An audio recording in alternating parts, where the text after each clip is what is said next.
Hello, my wonderful viewers, and welcome to another episode of Betty Adams Overanalyzes.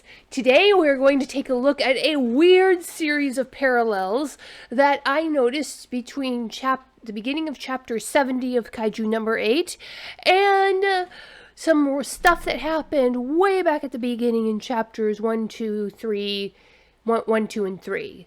Okay.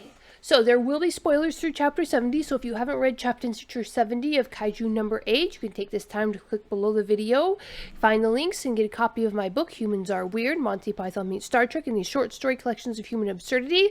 And for the month of October 2022, there will be a Indiegogo campaign for the third book in the series.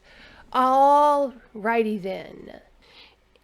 And again, it's hard to tell in that first image of it, where we get that intense religious symbolism as it's peering through the chapel window with the cross in it. I don't know what that's about. That's probably going to get its own video in of itself, because this isn't the first time that Matsumoto's used religious symbolism.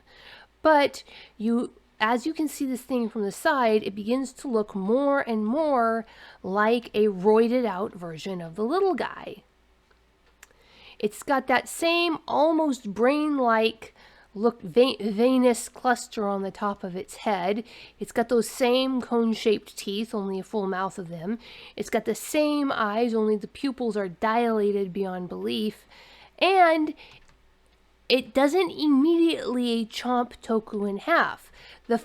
Now we don't know for sure that she's alive, but given storytelling, given the fact that Matsumoto spent a panel to show her getting tenderly captured by a Defense Force member, we can assume she's alive. And if you look at her, her body has not been crushed, even though those jaws are super powerful. It really does look like she was gently picked up by the teeth in the mouth, tossed into the air, and swallowed. This was after the kaiju had taken time to carefully sniff her. He was analyzing her. He was looking for a specific human. Remember, he passed up the chance to eat multiple different humans after he busted his head through the window and went after, what was her name? Chico? So anyway, yeah, Chico, the former delinquent daughter of Toku. Okay, so, and then there was one more element. How he attacks her. He bursts his head through the window, he spins around, he looks around, he spots Chico, and to keep her from moving, he takes his hand and he slams his hand down on her leg. And she screams in pain. Now look at page 15. This is nearly a beat-for-beat repetition to what happened to Kafka in chapter 1 with the weird human hands, bulging-eyed kaiju that took out him and Reno before Mina showed up to blast its brains out. Anyway, this is so interesting. So this kaiju that looks 100% like the number of fingers, the overall body morphology, the teeth, the eyes, the brain goop on top of its head. This looks like a roided out version of Little Guy. And it's looking for someone specific, and that someone specific is the daughter of one of Kafka's friends and coworkers. Now, why would this big little guy be looking for her? Was he looking for another human host? And then why go after Toku's daughter instead of Toku? Because if one of them is going to be more like Kafka, it'll probably be Toku, because we can see from the hints that Toku's been undergoing the same character growth as Kafka. So what was going on? This was definitely deliberate. Matsumoto doesn't spend this much time, this many panels on something that's not going to be plot critical moving forward. So it picks her up in her mouth, ka-chomp, throws its head back, then tosses her up like it's going to swallow her. This is an inversion of what happened to Kafka. The little guy had to crawl into Kafka's mouth. So, number one, if this is Kaiju number 9's doing, why? Would Kaiju number 9 do this? Was Kaiju number 9 looking for more human hosts? And then if this is Kaiju number 9's doing, why did Matsumoto make it look so much like Little Guy? Is Little Guy a rogue part of Kaiju number 9 that Kaiju number 9 lost control of? And that's why the Kaiju number 9 body that faced Toku, that interacted with Toku, did not know Kaiju number 8. We don't know if there are other bodies that do know about the little guy in Kaiju number 8.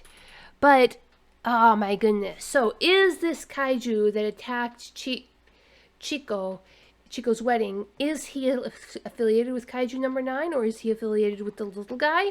Or is the little guy ultimately affiliated with Kaiju number 9? We don't know. This is such a mystery box, and I am so looking forward to it. This is, in my opinion, this specific Kaiju showing up in the Kaiju attack is as big a mystery box as the ghost warrior Kaiju that showed up at the shrine. A more subtle one, storytelling-wise, but, again, Matsumoto loves to hide major plot points behind common shonen tropes. He hid the plot point about the Kaiju overheating and needing to release steam to cool off behind the trope about the potty humor joke, and the trope about Kaiju number 8 being from its nipples. It hid the major plot point about who General Iso was behind the trope of the stern dad. What is he hiding behind the trope of the monster interrupted wedding? Because that is a shonen trope in of itself. The Kaiju was not interested in Toko when it should have been. Toko would have known what it wanted. And it was interested in Chico, though, Toku's daughter. Why? And what is going to be the consequences of Jin Narumi stopping whatever was going on? I really, really don't think that this was just a random Kaiju eating a random person. It went after Chico very specifically. And it didn't kill her when it could have. There's a whole panel dedicated to it, looking at her and sniffing at her. K-A cry. Sniff, sniff. It's talking to her while it's sniffing her. And then it looks at her dad, picks her up in its mouth, tosses her up like it's going to eat her, and then Jin Narumi shows up with his weapon and dices it to pieces, rescuing the innocent bride and saving the day. And then the chapter ends and we get into the real battle tomorrow. Okay, this chapter, when I first read it, I was mildly disappointed, but then I'm like, wait a minute, that's Toku. That's Kafka's friend. That's the human who we know has had probably the most one-on-one interaction with Kaiju number 9 as any human that we've met. So, why was that Kaiju after his daughter? Revenge by Kaiju number 9? Some ally of little guy having put on massive gains? Trying to gain the intelligence of another human? Why go after Chico? We now have a named character, daughter of a friend. Ah, my goodness. Anyway, that's my thought about the mysterious big little guy. Little big guy. I'm calling him little big guy from here on out.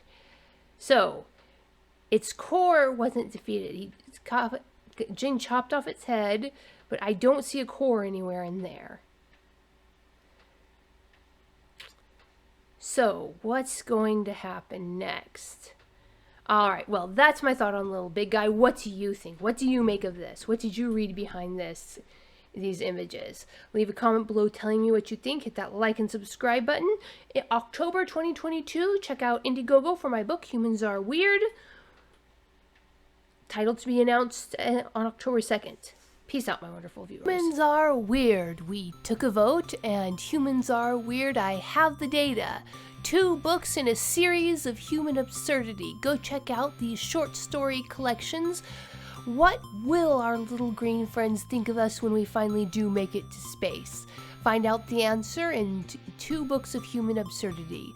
Humans Are Weird, We Took a Vote, and Humans Are Weird, I Have the Data. Available on Amazon, Barnes & Noble, Kobo, and Google Play.